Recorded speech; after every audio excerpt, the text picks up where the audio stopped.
এটা একটা ব্যবসায়িক, কারণ এটা সমাজসেবামূলক প্রতিষ্ঠান নয়। তার কারণটা হলো এটা তৈরি করিয়া এইগুলি টাকা পয়সা নেয়, যারা ধনী লোক তাদের আব্বা আম্মাকে এখানে রেখে আসে এবং তারা টাকা পয়সা দিলে তারা যত্ন নেয়। তার কারণ হলো একটা বৃদ্ধ লোককে ঔষধ এবং তার যে আনুষঙ্গিক অন্যান্য খরচ মান্থলি 6 থেকে 8 হাজার চলে যায়। যারা ধনী লোক তারাই রাখে বৃদ্ধাশ্রমে আব্বা আম্মাকে, আর যারা মধ্যবিত্ত ফ্যামিলি তারা কোনোদিনই এই সংস্থার কথা চিন্তা করে না। আমি স্টুডেন্ট লাইফে আমার মা এবং বাবাকে হারিয়েছি, ওদেরকে আমি সেবা দেওয়ার মতো কোনো সুযোগ পাইনি। যে সন্তান মা বাবার অভিশপ্ত হয় সে কখনো ভালো কাজ করতে পারে না। আসসালামু আলাইকুম ওয়া রাহমাতুল্লাহ। ওয়া আলাইকুম আসসালাম ওয়া রাহমাতুল্লাহ। ভাই আমি আসছি association for save the parents থেকে। আমার এই সংগঠনের বাংলা অর্থ হলো মা বাবাকে বাঁচানোর জন্য সংগঠন।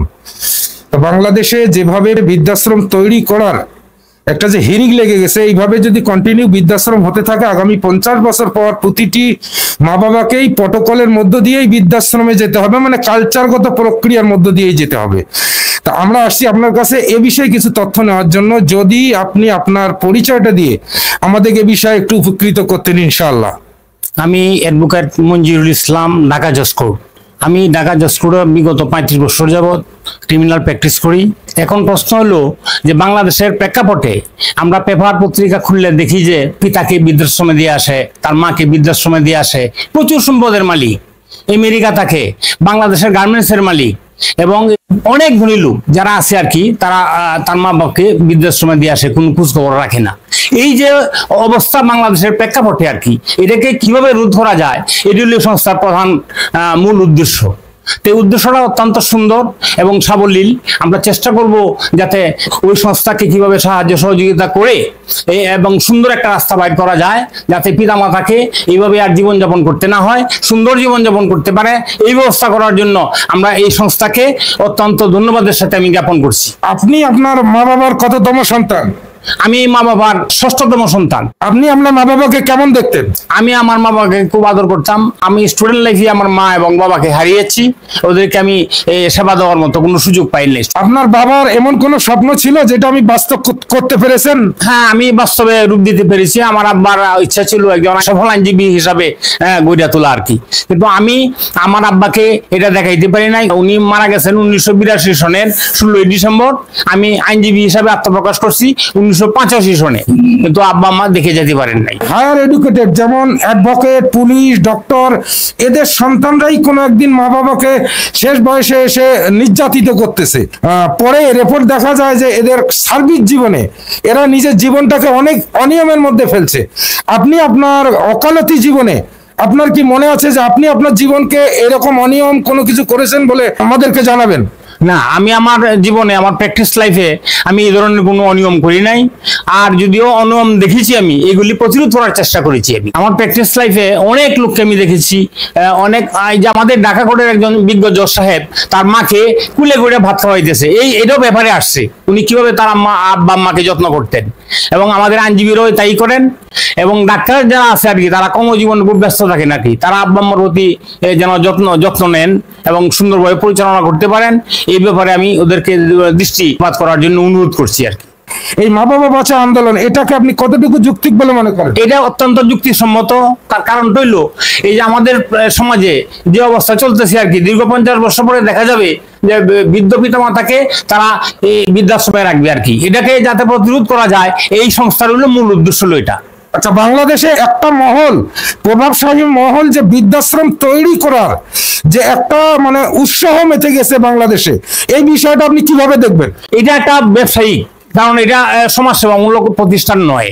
তার কারণটা হলো এটা তৈরি করিয়া এইগুলি টাকা পয়সা নেয়, যারা ধনী লোক তাদের আব্বা আম্মাকে এখানে রেখে আসে এবং তারা টাকা পয়সা দিলে তারা যত্ন নেয়। তার কারণ হলো একটা বৃদ্ধ লোককে ঔষধ এবং তার যে আনুষঙ্গিক অন্যান্য খরচ মান্থলি 6 থেকে 8 হাজার চলে যায়।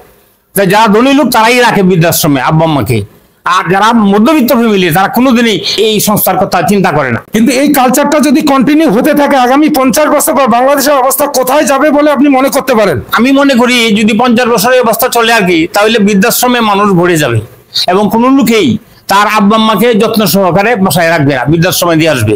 আমি এটার ভুল বিরোধিতা করতেছি। আমরা পেপার পত্রিকায় যা দেখতেছি যে মানুষগুলাই তার জীবনটাকে অনিয়ম করেছে, সুদ ঘুষ অন্যায় দুর্নীতির মধ্যে জড়িত ছিল, শেষ বয়সে গিয়ে নিয়তি তাদেরকে সন্তান দ্বারা লাঞ্ছিত করেছে। আপনি আজ একজন লয়ার হিসাবে এতদিনের প্র্যাকটিসের অভিজ্ঞতা, আপনার প্রতিটা ক্লায়েন্টের যে আচরণবিধি, আপনি আমাদেরকে কি ব্যাখ্যা দিবেন? এটা ব্যাখ্যা দিব এইভাবে আর কি, বাংলাদেশ সরকার বিগত জাতীয় সংসদে একটা আইন পাস করছে, সেভ দা গার্জেন, এবং গার্জেনকে কিভাবে সুরক্ষা করা যায় একটা আইন তৈরি করছে। যদি কোনো তার সন্তান তার পিতা তাকে অবজ্ঞার দৃষ্টিতে দেখে আর যদি বিজ্ঞ আদালতে মামলা দায়ের করে, তার জন্য শাস্তির ব্যবস্থা রয়েছে।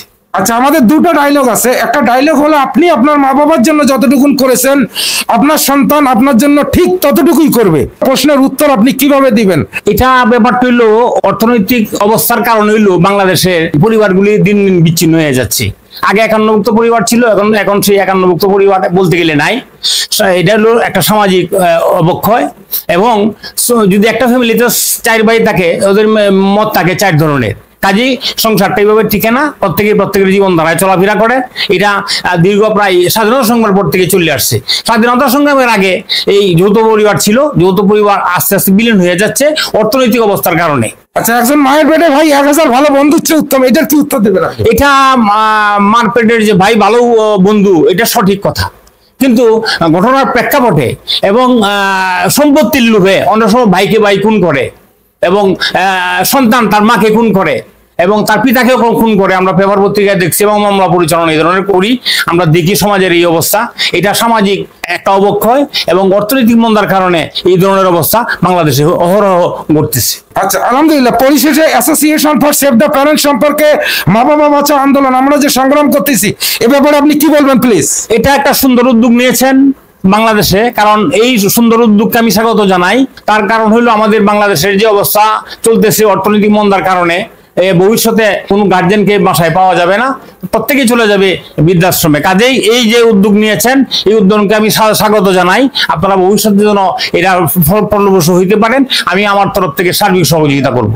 আলহামদুলিল্লাহ। প্রিয় দর্শক, দেশে এবং প্রবাসে যে যেখান থেকে আমাদের ভিডিওটা দেখছেন, এই যে উনি একজন সিনিয়র অ্যাডভোকেট, উনি আজকে 35 বছর ধরে প্র্যাকটিস করতেছেন। উনি আমাদের এই সংস্থার আবাহাল সম্পূর্ণ শুনে আমাদেরকে সমর্থন করলেন এবং সহযোগিতার হাত বাড়িয়ে দিলেন।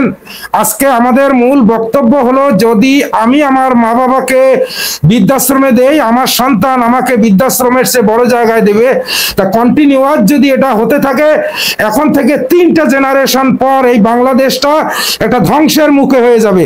কারণ যে সন্তান মা বাবার অভিশপ্ত হয় সে কখনো ভালো কাজ করতে পারে না। এই জন্যই আমাদের এই আন্দোলন। আসুন আমরা সবাই মিলে পরিবারগুলোকে সুসংগঠিত করি, বৃদ্ধাশ্রমকে না বলি, প্রতিটা সন্তান তার মা বাবাকে নিজ গৃহে রাখুক, এই প্রত্যাশা করে আমরা বিদায় নিচ্ছি। আসসালামু আলাইকুম ওয়া রাহমাতুল্লাহ।